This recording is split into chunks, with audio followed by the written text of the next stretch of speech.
Archbishop Desmond Tutu, because of his views on Israel, would be expelled from Keir Starmer's Labour Party. This is the same Labour Party whose leadership is currently being advised by Lord Peter Mandelson, a friend of Jeffery Epstein, who appears on 10 occasions in Ghislaine Maxwell's Little Black Book. Someone who phoned Jeffery Epstein when he was in jail on child abuse convictions. What does it say about our politics, our public life, and crucially, our media, that Jeremy Corbyn was criticized more for the way in which he pronounced Jeffrey Epstein's name than scrutiny is being given to the fact that Keir Starmer's leadership is being advised by one of Jeff Epstein's mates? What does that say about the morality of a party that today is suspending and expelling people who share the vision and the specific political views of Archbishop Desmond Tutu? Desmond Tutu was the most courageous campaigner against human rights abuses around the world. I was privileged to know him personally because I'd come into contact with him during the anti-apartheid struggle in South Africa. But even more importantly, when I was an ANC member of parliament and was trying to investigate millions of dollars worth of corruption in a hugely corrupt arms deal that was facilitated primarily by Tony Blair and BAE Systems, then Tutu called me to his home to give his support. Desmond Tutu campaigned against apartheid in South Africa, and he campaigned against human rights abuses everywhere in the world, including in Israel and the occupied Palestinian territories. When he visited Israel, he was shocked and remarked that he felt that apartheid in Israel was, if anything, worse than it had been in South Africa. You said that what you saw in Israel, something that was quite akin to the situation in South Africa before freedom came to the black people of South Africa. Well, in many instances, worse. He was also deeply frustrated by the fact that the Israeli state supported the apartheid South African regime and helped it become a nuclear power. And he would often say, both privately and publicly, that he never understood how a state such as Israel could cooperate with and arm the apartheid state in South Africa that was run by Nazi sympathizers, where a lot of the apartheid legislation was mimicked from the Nazi legislation between 1933 and 1938. Tutu would often speak about the need to liberate not just those oppressed, but the oppressor as well. He saw how white South Africans became bitter and hateful people as a consequence of the racism that dominated their daily lives, the dehumanizing of the other that is such a central component of any system of oppression. Well, we will kill you in this village. Let's go home and go suck on my liver, we will kill those people here in this village, man. We're hateful for your people. And when he visited Israel and the occupied Palestinian territories, he saw the same thing amongst many Israelis. A hatred of the other who they had dehumanized. A shrinking of their own existence because they defined that existence in relation to those they subjugated and oppressed.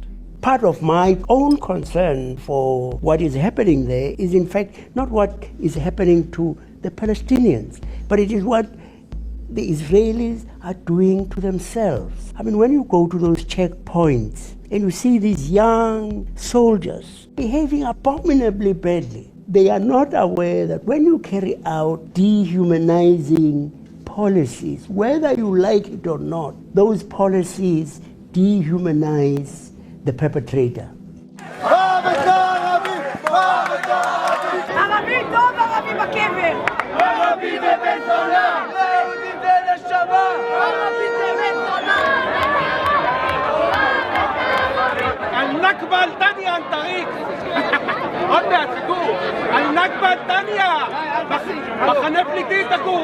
He continued his search for a solution to the Palestinian issue throughout his life and continued steadfastly to call for boycott, divestment and sanctions against Israel, just as he had against apartheid South Africa. Tutu felt very strongly, and we discussed this on a number of occasions, that the boycott, divestment and sanctions campaign was absolutely critical in bringing about an end to apartheid in South Africa, because what it did was it started to undermine and corrode the comfortable life that white South Africans lived at the expense of the majority of people in South Africa. Without the global movement towards BDS, apartheid would never have ended in South Africa. And it's for that exact reason that he believes it is only when the Israeli government suffers the economic consequences of BDS that they will be forced to the negotiating table to bring an end both to apartheid within Israel, but also to the illegal and brutal occupation of the Palestinian territories. Prime Minister Boris Johnson was fulsome in his praise of Archbishop Desmond Tutu on his passing, despite the reality that Boris Johnson's government is in the process of trying to ban support for the boycott, divestment and sanctions movement, which Desmond Tutu clearly stated was absolutely crucial in bringing about an end to apartheid in South Africa and is absolutely crucial in fighting against apartheid in Israel and the occupation of the Palestinian territories. Desmond Tutu campaigned indefatigably against press censorship, freedom of speech, freedom of the media. It is something that on certain uncomfortable topics today, like Israel and the occupied Palestinian territories, more and more our media are self-censoring, our political parties are censoring their members, what they can and cannot say and believe on these topics. What Desmond Tutu taught us is that we must always listen to each other. We must always hear each other, regardless of how uncomfortable it is. In our world of social media, we don't listen, we don't hear, we abuse by instinct without thought. Many of those who bandy about the word anti-Semite aren't doing so because they care about actual anti-Semitism or racism. They're using it as a weapon to attack those who are critical of Israel. They're trying to boil down Judaism to be equivalent to the state of Israel, that is in itself an anti-Semitic construct. They are doing it in such a way that effectively renders the term anti-Semitic meaningless. The world is mourning Bishop Tutu, who just died the other day. Can I remind the world that although he did some good things, a lot of good things on apartheid, the man was a rampant anti-Semite and bigot. The fact that Dershowitz used the slur of anti-Semitism to attempt to demean the reputation and legacy of this remarkable human being very sadly says more about Dershowitz and more about the way in which anti-Semitism has been weaponized and equated with any criticism of Israel, its own discrimination, what is often called apartheid within Israel, and its brutal and illegal occupation of the Palestinian territories.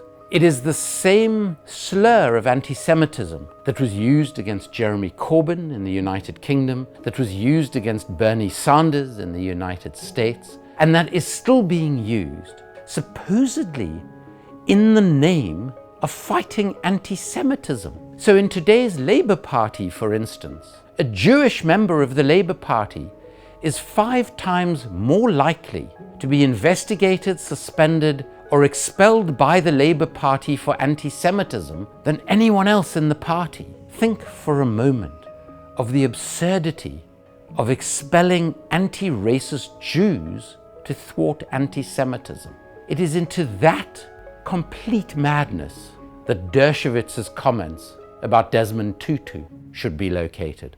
Keir Starmer, leader of the Labour Party, eulogized Desmond Tutu, despite the fact that the former leader of the Labour Party, Jeremy Corbyn, who was a tireless campaigner against apartheid South Africa at a time when it was not fashionable to be so, remains suspended from Keir Starmer's Labour Party, along with countless other anti-racists who echo the words of Desmond Tutu on Israel, on the Palestinian territories, on injustice, and on true anti-racism.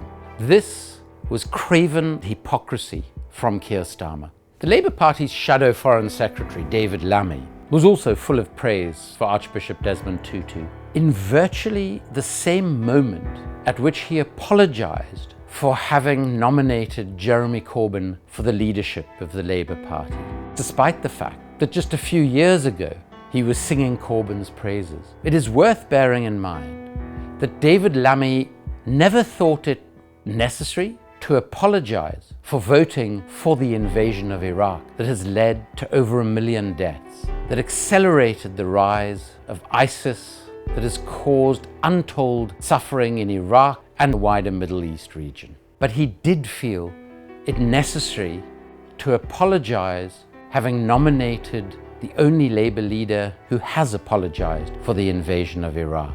So I now apologise sincerely on behalf of my party for the disastrous decision to go to war in Iraq.